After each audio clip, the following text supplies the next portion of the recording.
Alhamdulillah wassalatu wassalamu ala Rasulillah wa ala alihi wa sahbihi asyhadu anna Muhammadan abduhu wa rasuluhu nabiyyi ba'da. Allahumma shalli ala Muhammad wa ala ali Muhammad wa sahbihi wa man tabi'ahu ila yaumil qiyamah. Rabbi zidni ilman warzuqni fahman bil hikmah wa amalan shalihan. Amin.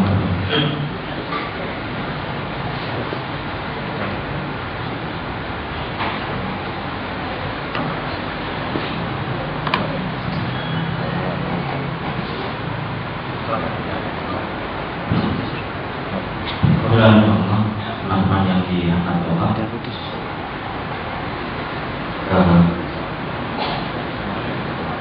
alhamdulillah kita diberikan kesempatan untuk bertemu lagi dari berpanjang insyaallah dan dibekali rahmat, ilmu serta keimanan dan amal saleh yang melimpah.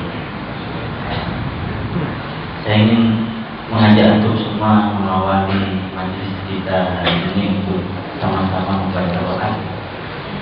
Mari kita membaca sama-sama surat Al-Asr. A'udzubillahi minasyaitonir rajim. Bismillahirrahmanirrahim. Wal 'asri innal insana lafi khusr.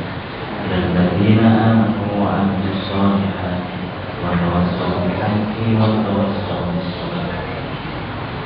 Subhanallah. Wal 'asri ini surat Al-Asr termasuk 3 dari surat terpendek di dalam Al-Quran. Total dari Al-Quran ada berapa surat? 114. Ini yang ikut wadi-wadi harus tahu. Berapa ayat? 6.666. Enggak ada. Dan Ulhu Al-Ikhlas Al-Asri, satu lagi yang paling penting Inna Al-Fawzat menurut Ibnu Mas'ud radhiyallahu anhu, andai saja manusia itu mempelajari Al-Quran dan isinya Al-Quran itu cukup satu surat ini doang, itu cukup katanya. Andai saja kita mempelajari dan isinya Al-Quran itu hanya wal asri, itu cukup, karena wal asri ini melingkupi dan mencakup semua keperluan hajat hidup dan arah serta tujuan manusia. Wal asri, demi waktu Allah bersumpah di situ. Innal insana lafi khusr. Inna, sesungguhnya al-insan, seluruh manusia, lafi khusr, berada dalam situasi yang rugi. Illa, kecuali alladzina, orang-orang yang aman, beriman, dan wa'amilus sholih, dan orang-orang yang beramal sholih, wa tawassaw bil haqqi, dan orang-orang yang saling menasihati dalam kebenaran, wa tawassaw bis sabr, dan saling menasihati dengan cara yang sabar. Mudah-mudahan meskipun kita tidak ikut merayakan tahun baru ya, mudah-mudahan di tahun ini pencapaian kita insya Allah lebih baik, lebih tinggi dan lebih sempurna. Target pajak tahun ini berapa?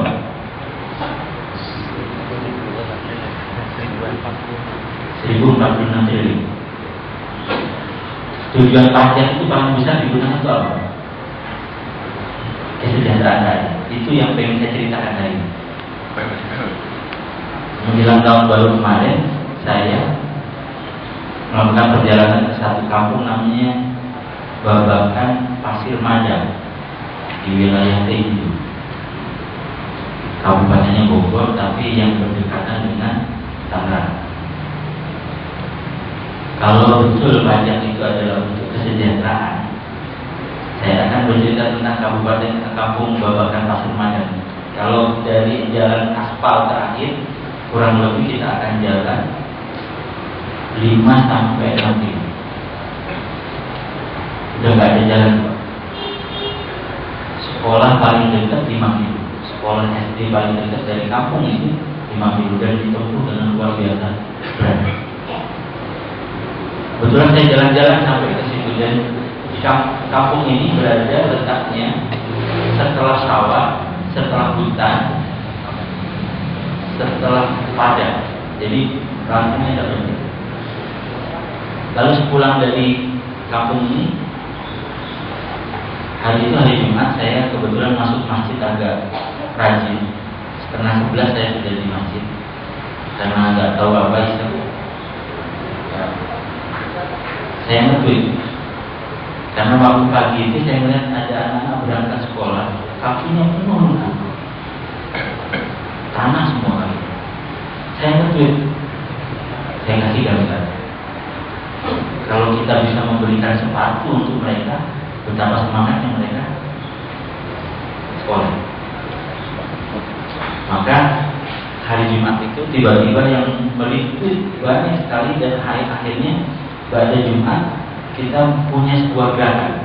Hanya dalam waktu 2 jam kita punya gerakan namanya sedekah sepatu sekolah. Ada teman-teman yang sepanjang Jumatan itu dia berangkat ke masjid nyari gambar sepatu sekolah nggak ada, jadi pakai sepatu pekerja. Dia potret, dia lewat sebentar di handphone dan dia kirimkan ke saya. Jadinya begini, gerakan sepatu sekolah. Maka kita mengumpulkan hari itu Pak, dalam 1 hari kurang lebih kita menerima infak sepatu sekolah, karena waktu itu hari saya sampaikan 1 pasang sepatu 100.000. Kita berhasil mengumpulkan infak kurang lebih untuk 500 pasang sepatu 1 hari.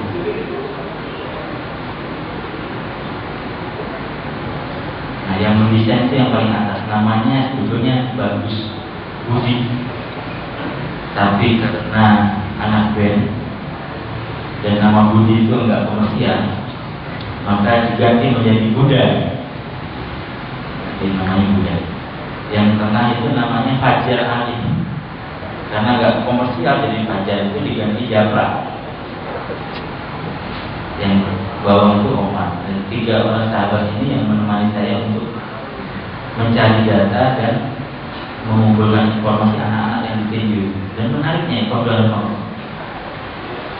ketika gerakan kita lancar tinju itu, kalau langsung datang dari pakai KRL atau komuter, itu bisa turun di stasiun tinju, dan dari kampung naik ojek kurang lebih 20.000 kampung.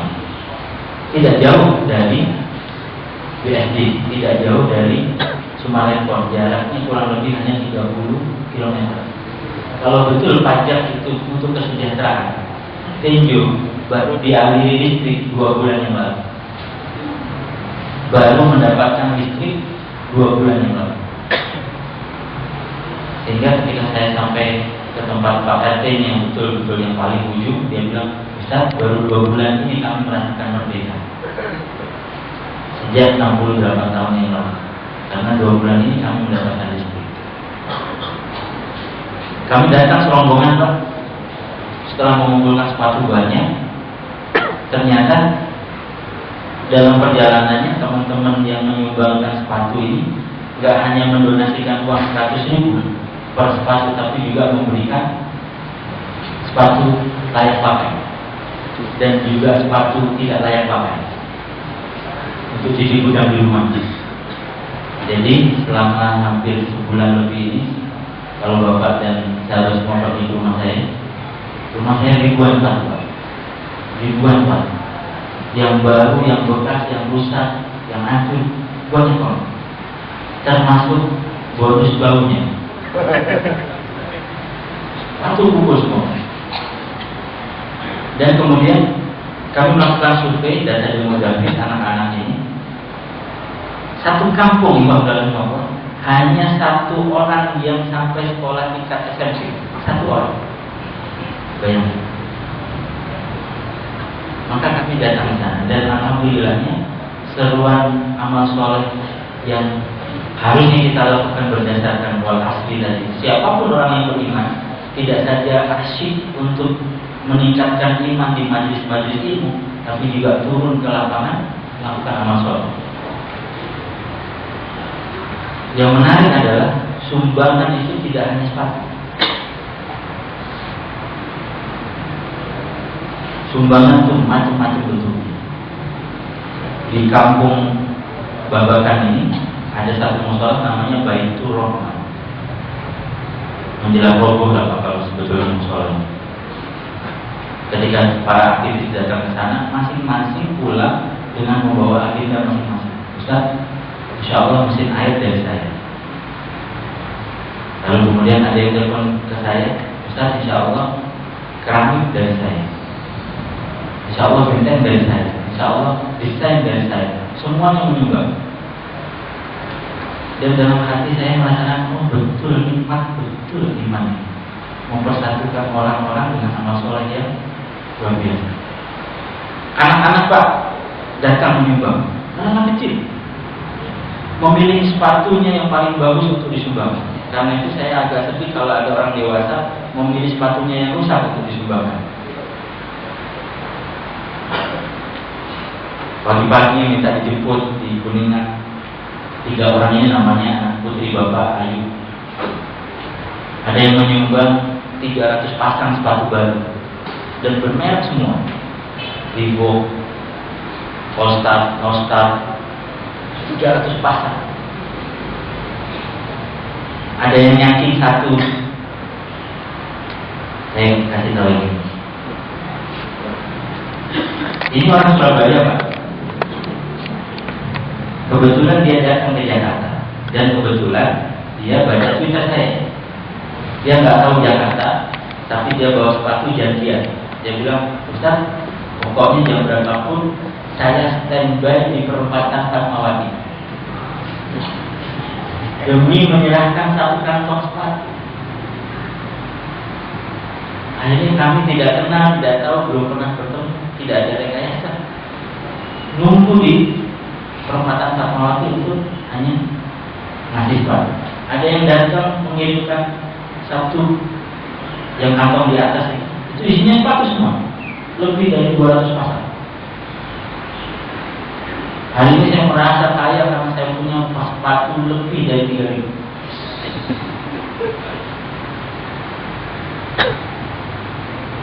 Bapak ini pekerjaannya tukang permak celana jeans di Cibubur.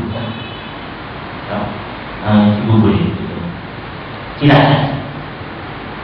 Datang ke saya hanya untuk ngasih sepatu yang dia beli dan tidak cukup dia pakai. Langsung. Bu Dewi pagi-paginya pun minta dijemput di Bintaro, ngasih sepatu seluruhnya. Tapi yang menarik buat saya, suatu hari saya siaran di Radio Data tentang sepatu ini. Tiba-tiba setelah siaran saya ditelepon oleh nenek namanya Lisa. Coba tebak nenek Lisa yang mana kira-kira?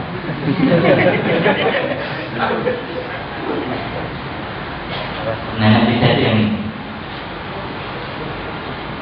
Dia telepon ke saya, Pak Edi, boleh nggak kalau mau nyumbang selain sepatu? Saya bilang boleh. Nenek mau nyumbang apa? Saya mau nyumbang seragam. Nenek ada di mana? Kami penghuni panti jompo di Bulan Kapal Bekasi.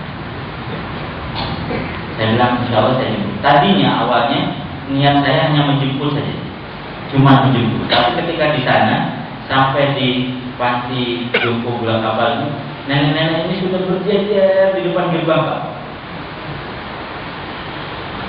Jadi saya tidak sampai hati hanya untuk mengambil barang. Saya temenin dan akhirnya saya di situ sampai maghrib dari asar. Masing-masing cerita. Saya ingin memberi sesuatu di umur saya yang ujung ini. Saya ingin melakukan sesuatu di umur ujung. Semuanya ngomongin. Dan ikhwan fillah, jangan antum berpikir bahwa mereka orang mampu. Bukan, mereka orang yang dibuang oleh keluarganya. Tapi masih ingin memberikan manfaat yang besar untuk umat. Nenek Hayati yang pakai jilbab perjuangan itu di atas. Waktu saya masuk panti jompo, dia keluar kamar pakai baju marinir yang doren-doren itu. Begitu melihat saya, dia masuk kamar lagi, keluar sudah pakai gamis. Dan saya malu sama Ustaz.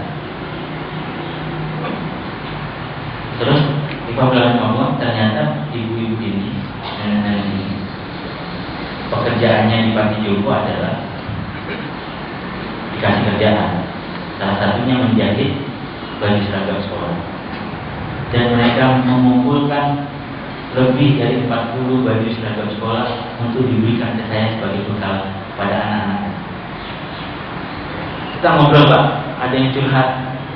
Saya punya suami sudah meninggal, punya anak 2 meninggal karena kanker dan umur 2-duanya. Ini saya di sini. Saya tinggal di sini sudah hampir 7 tahun, kata yang lain lagi. Karena mau dibunuh anggota keluarga saya rebutan warisan. Yang ini diusir, macam-macam cerita. Tapi yang membuat saya tersenyum adalah segitu hebatnya penderitaan kesusahan mereka masih mampu dan mau memberikan sesuatu.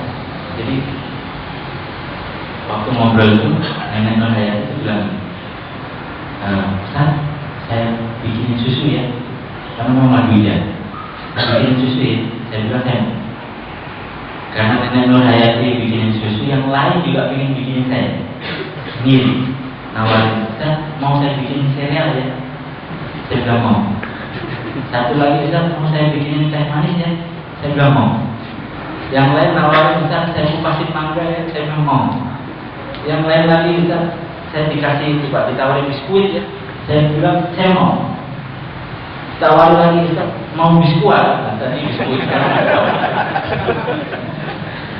dikeluarin biskuat, saya mau. Jadi sore itu Ikhwan Rahimahullah, saya kembung dan kenyang.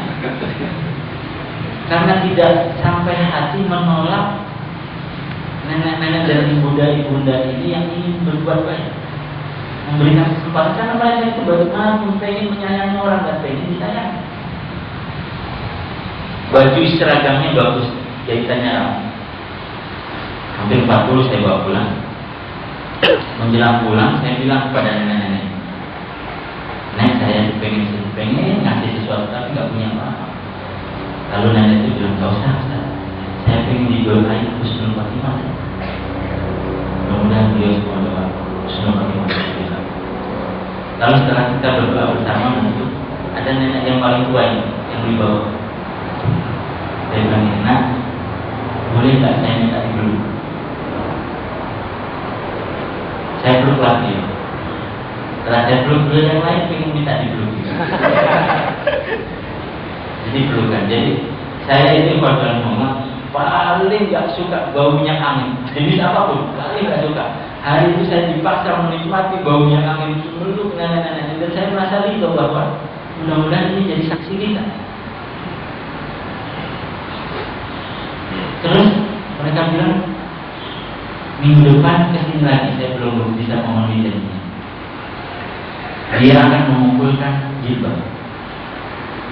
Saya tunjukin, Nek, ada SMS nih dari kampung Tinju, katanya, Ustaz, kalau punya jilbab-jilbab dan gamis-gamis untuk janda-janda tua, kami mau. Saya baca SMS ke ibu-ibu itu. Ibu-ibu ini, Pak, langsung masuk lagi asramanya masing-masing. Keluar, mengambil dan membawa seluruh gamis dan jilbab terbaik yang untuk saya bawa. Saya bilang, Ibu nanti pakai apa? Gampang, nanti ada yang ngasih. Jadi Iman dan amal soleh itu memang harus begitu. Orang yang ilmunya tinggi, amalnya harus besar, amalnya harus banyak. Dan gerakan ini akhirnya menjadi besar, meskipun hanya melalui Twitter, Facebook, pet, dan blog. Setiap orang kumpul rapat, semuanya bawa sebab, gak ada yang bawa makan. Sampai akhirnya ada juga yang memberi sumbangan. Jadi berapa ibu coba. Ada yang tugas utamanya memberikan sepatu, tapi ada yang ngasih jilbab untuk ibu. Ada yang ngasih tas, ada yang ngasih alat tulis, dan ada yang menjamin setiap rapat pasti yang ngirim pastel. Masing-masing memberikan sumbangsi. Jadi izinkan saya Mas, hari ini saya tidak bercerita tentang dunia Islam yang jauh. Saya bercerita tentang dunia Islam namanya Tinju, yang belum ada listrik kecuali 2 bulan yang lalu, dan belum ada jalan. Saya bawa mobil 6 mobil, Pak, ketika melakukan aksi perjalanan sepatu. 5 mobil tidak bisa masuk, 1 mobil nancep di tengah jalan. Mobil saya kan lumayan besar, itu pun nggak bisa jalan. Gerakan banyak luar biasa yang mendukung. Teman-teman seperti Dewi Sandra sama suaminya dan segala macam turun memberikan bantuan, mempromosikan segala macam. Saya jadi merasa bahwa kita ini harusnya digerakkan oleh amal soleh dan iman. Yang angkat kardus di atas itu namanya Mas Tarto. Ketika saya belanja sepatu di Jatinegara, nyari semua susah banget nyari sepatu ini yang betul-betul ngasih harga murah. Dan tahu bahwa agenda kita adalah agenda sosial. Akhirnya ketemu Mas Tarto. Dan Mas Tarto ngasih harga sangat murah. Per pasang sepatu plus ongkos kirim segala macam tidak lebih dari 50.000. Tidak lebih dari 50.000. Jadi dari Jatinegara 1 ke rumah saya. Ketika ngirim itu, dia bilang, Ustaz, sebetulnya badan saya rasanya nggak enak, karena keringat dingin. Setelah saya ngirim, dia ngirim pada sholat Jumat, hari Jumat. Lalu kemudian dia bilang, Ustaz, doakan saya mudah-mudahan ini jadi amal jariah saya. Hari Rabu beliau meninggal. Serangan jantung. Mudah-mudahan jadi amal jariahnya. Lalu kita bikin aksi yang kedua, kan sepatunya luar biasa banyak, sangat banyak, sampai saya pusing Pak. Sepatu terutama sepatu yang bulu-bulu gitu. Akhirnya mertua saya menawarkan diri, ya, boleh nggak mama bantuin mama? Mama mau mencuci sepatu semua. Ini sepatu Pak 500 sepatu cuci Pak. Pernah cuma cuci sepatu 500. Pegel juga Pak cuci sepatu 500. Yang solnya rusak, dia tambahin solnya. Yang bersih, dia tambahin yang macam-macam, dibungkusin satu-satu. Diberikan kepada anak-anak di wilayah namanya Bukit Cinunya, di daerah Jonggol, Mongker, naik ke atas kurang lebih 10 kilo dari Jonggol, dari Mongker naik lagi. Ini menurut saya tempat jin buang muka. Saking udah nggak ada yang mau nengok, jin buang muka di sana Pak. Susahnya luar biasa. Dan ketika sampai kita buat acara di sana, luar biasanya pesantren-pesantren yang ada di sekeliling situ ternyata tidak tahu bahwa tidak banyak orang anak-anak yang bersekolah sampai tingkat SMP.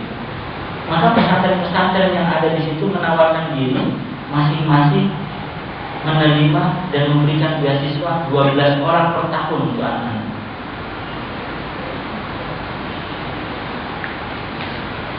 Nah ini menarik.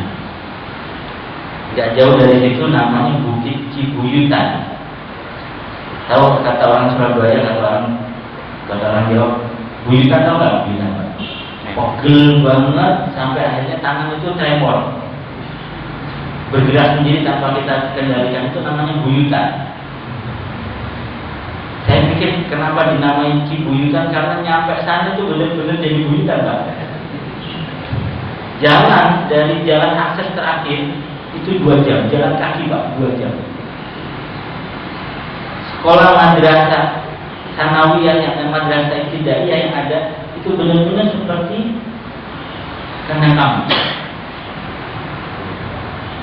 Lalu kemudian anak-anak mahasiswa UNJ mendirikan sebuah gerakan namanya Kampung Sarjana. Sederhana, tujuannya mencetak setiap kampung yang terpencil 10 anak calon sarjana satu kampung. Dan di Kampung Cibuyutan ini kami mendapatkan 10 calon, dan itu adalah generasi pertama di desa itu yang anak-anaknya sekolah sampai SMP. Generasi pertama sepanjang sejarah, anak-anaknya adalah 10 anak pertama yang sekolah SMP. Jadi saya ini nggak jauh nih dari kamu, masih di kawasan kita. Belum ngomong kalau soal di Pulau Jawa yang di sana, di luar Pulau Jawa, di perbatasan Malaysia, ini nggak jauh. Dari Sumarekon yang megah gemerlap cuma 30 kilo.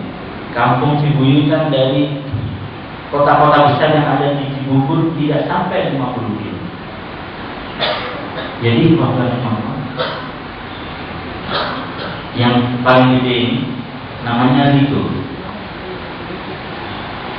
Cita-citanya ingin belajar ilmu Al-Quran, dan wabil khusus dia ingin mempelajari tentang qiraah sabah, 7 jenis cara baca Al-Quran. Ketika saya minta dia membaca Wadduha, suaranya subhanallah bagusnya luar biasa. Nanti saya juga kita kumpulkan semua tuh Sabtu minggu kemarin selama mereka liburan Pak, kami mengajak mereka untuk pergi ke kampus-kampus di Jakarta. Kami tunjukkan ini UI, kamu harus sekolah di sini. Sebagai apa? Kekuatan afirmasi bahwa kamu harus jadi sarjana. Ini UNJ, Universitas Negeri Jakarta, dulunya IKIP.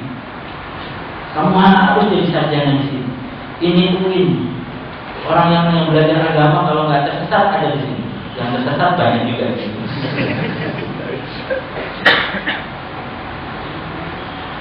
Luar biasa Pak, senangnya anak-anak ini Pak. Kira-kira nih liburan kemarin anak-anak Bapak diajak kemana? Ngapain aja? Sama siapa? Udah kayak lagu dangdut. Anak-anak ini luar biasa senang dan bergembira, matanya berbinar-binar semangat mengunjungi UI, UNJ, IKIP, UIN. Subhanallah.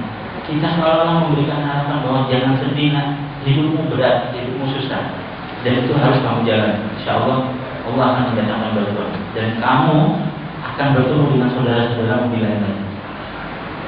Satu anak Pak diasuh oleh 2 kakak kampus. Kakak kampus setiap bulan setor uang 50.000 untuk program kampung sarjana. 30.000 kami serahkan ke mereka, 20.000 kami tabung untuk buka sekolah dasar ini. 50.000 Pak. Kita makan siang berapa kali? 30.000 mau sekali, nggak apa-apa. Sebulan ini 50.000.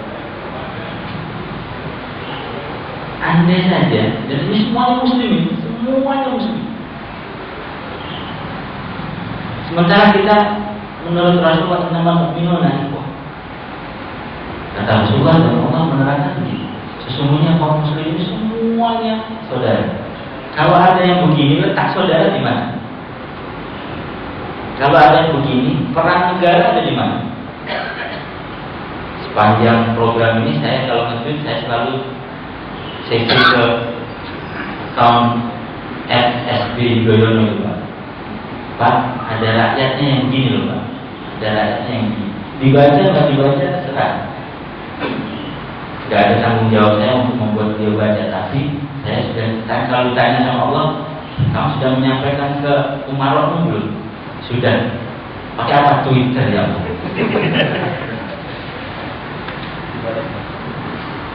Belum dibaca. Saya belum sabar. Tapi pembelajaran Allah, program-program yang seperti ini, yang kalau kita lakukan, jenisnya macam-macam, sangat banyak. Ternyata kami mempelajari bahwa sepatu itu hanya pintu masuk saja untuk bersaudara. Setelah sampai di sana, di kampung-kampung anak-anak, kita baru tahu bahwa kebutuhan pendampingannya luar biasa. Luar biasa. Sepatu itu hanya pintu gerbang, ketika masuk kita harus, Bapak dan Ibu, orang-orang sana itu jarang sholat dan sering meninggalkan sholat. Alasannya sederhana, nggak ada air. Kenapa nggak ada air? Karena mereka berjibaku dengan sawah, mau membersihkan diri susah. Dan itulah yang membuat mereka meninggalkan sholat demikian mudah. Dan tidak ada orang yang mendampingi. Kapan-kapan saya pengen ngajak antum semua untuk beribu di sana. 1 bis, 2 bis aja. Benerin semua, menyiapkan air semua, membersihkan musola semua, bantuin saudara. Kalau nggak bisa turun, titip tangan. Kalau nggak bisa titip tangan, nanti nunggu orang pulang pijitin kakinya. Karena jalannya memang buyutan banget. Jalan yang luar biasa. Dan orang-orang seperti ini, Qaulul Rahimahullah, di desa Buyutan ini juga baru listrik masuk 3 bulan yang lalu. Buyutan. Jadi program yang kita lakukan ini namanya sedekah sekolah, tapi ternyata sampai di sana bukan hanya sepatu saja yang kita perlukan, tapi banyak sekali mendirikan pusat belajar, mendirikan sholat. Anak-anak yang di Tenjo itu Pak, dan juga anak-anak yang di Cibuyutan nggak punya cita-cita sampai SMP Pak. Ketika SD, kami tanya, kamu setelah ini lulus SD ngapain? Mau nikah. Lulus SD mau nikah. Bayangkan generasi yang dilahirkannya. Dan ini akan terus begitu kalau kita tidak putus lingkaran ini.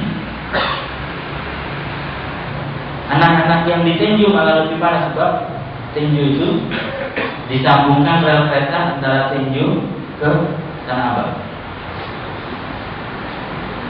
Anak-anak lepas SD, cita-citanya cuma 2. Kalau yang perempuan cepat menikah, kalau yang laki-laki kerja sebagai kuli angkut di Tanah Abang.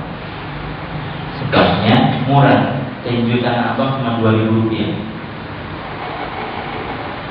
Waktu kecelakaan kereta di Bintaro kemarin, banyak orang Tenjo tidak bisa pulang karena hanya punya uang 4.000 pulang pergi. Mereka hidup di stasiun-stasiun itu, tidak bisa pindah ke bis karena memang nggak punya uang untuk bis. Jadi nunggu sampai rel keretanya bisa dipakai lagi untuk pulang berikutnya. Miskin, ya miskin, tapi jangan membuat mereka bersedih untuk meratapi, nggak perlu. Yang perlu kita lakukan adalah menyemangati mereka untuk mewujudkan hidup yang lebih baik dan derajat yang lebih tinggi. Caranya gimana? Didik anak-anak, didik ibunya, didik bapaknya, pemuda-pemuda. Allah Akbar. Tidak punya pekerjaan, Pak. Dan ini problem yang harus kita atasi di dunia Islam, tidak saja di Indonesia. Semuanya. Jadi Bapak, saya menyeru pada antum, kalau bisa bantu bantu.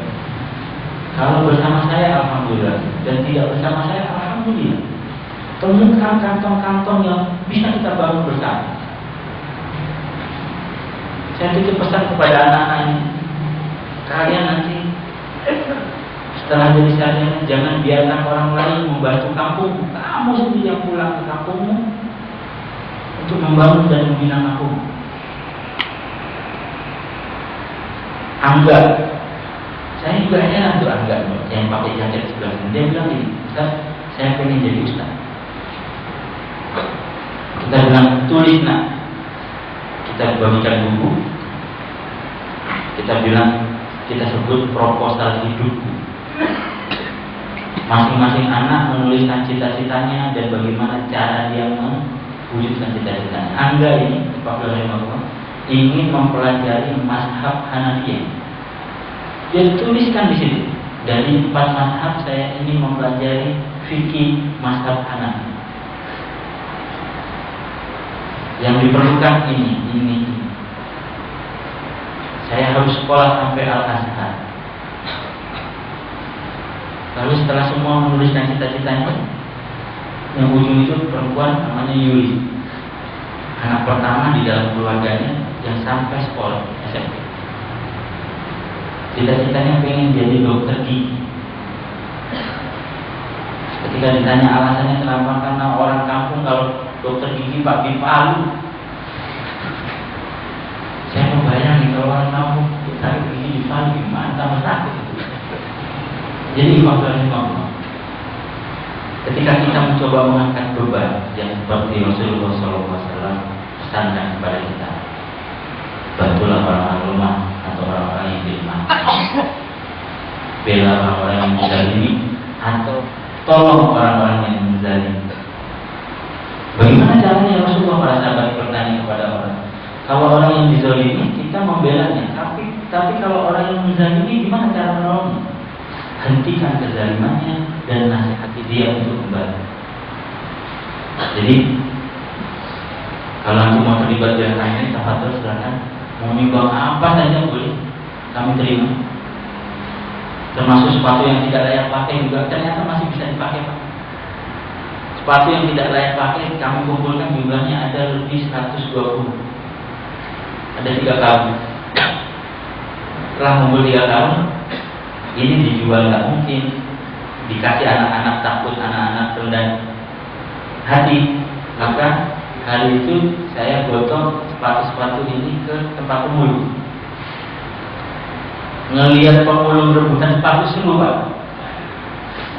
Pakai gancu semua, Pak. Tapi kita prioritaskan anak pemulung yang ikut sanggar Al-Quran. Jadi di dalam kampung pemulung ini kita buat sanggar-sanggar Al-Quran. Bapaknya ikut, ibunya ikut. Kan gerakannya sederhana ya Pak namanya. Gerakan sedekah sepatu sekolah. Tapi ada orang, saya nggak tahu siapa namanya karena dia mengirimkan sepatu satu kampus. Semua sepatunya hak tinggi. Tinggi-tinggi itu semuanya sepatu pesta. Saya bilang ini mau dikasih sekolah mana ya? Tapi dan merek terkenal semua Pak, mereknya Zara.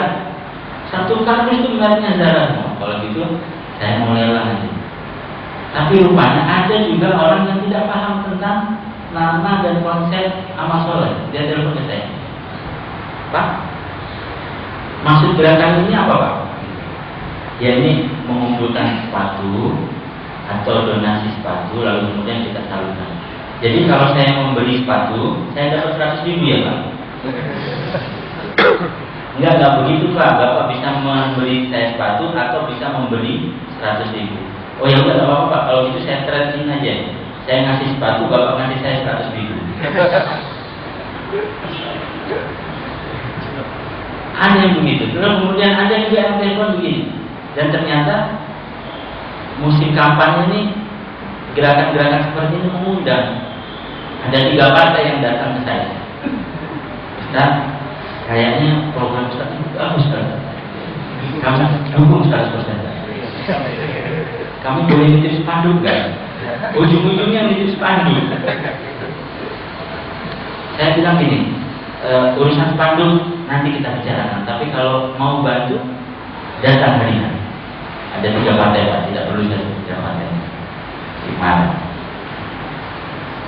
Pada hari ini tidak satu pun kader partainya datang. Undangan amal soleh ini saya buka surat-suratnya tidak hanya untuk partai besar, partai eceran juga boleh. Datang aja.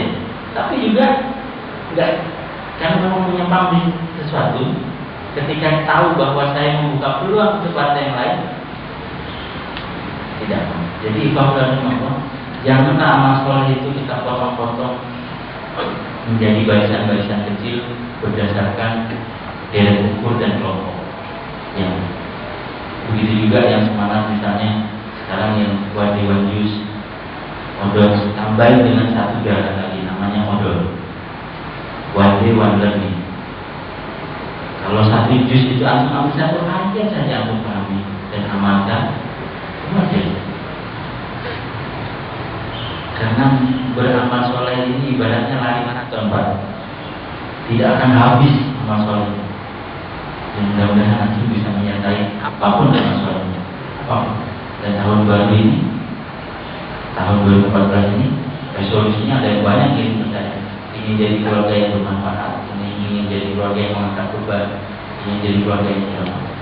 Jadi Pak Wali seperti kata Ibnu Mas'ud radhiyallahu anhu, andai saja kita paham tentang hidup kita, sungguh wal asri itu cukup sebagai nasihat bahwa sesungguhnya kita itu tidak berada dalam keadaan buruk kecuali orang-orang yang beriman dan orang beramal soleh. Beramal soleh jenisnya cuma 2, amal ma'ruf nahi munkar, wa tawassaw bil haq, dan menyeru kepada kebenaran dengan cara sawissaw, tawassaw bis sabr. Wa tawassaw bis sabr itu juga jenisnya cuma ada 2. Kalau tadi al-haq itu juga seruannya cuma 2. Basyiro wa nadhir. Orang-orang itu kembali kepada kebenaran dengan cara terpaksa atau sukarela. Maka berikanlah kabar-kabar gembira atau peringatan. Yang terakhir yang waswas jenisnya juga menunggu. Bil hikmah wal mau'izatul hasanah. Dengan hikmah dan dengan kalimat-kalimat yang baik dan hasan. Mudah-mudahan cerita tentang gerakan dan amal soleh sepatu sekolah ini memberikan inspirasi kepada antum dan memberikan semangat untuk melakukan perubahan dan perbaikan. Kurang lebihnya mohon maaf dan maafkan mengambil waktu atau agak panjang. Dan kalau ada yang ingin memberikan bantuan silakan kumpulkan di mana saja, letakkan saja. Nanti kita satukan bersama-sama. Ada Allah wa yang bermain. Assalamualaikum warahmatullahi wabarakatuh.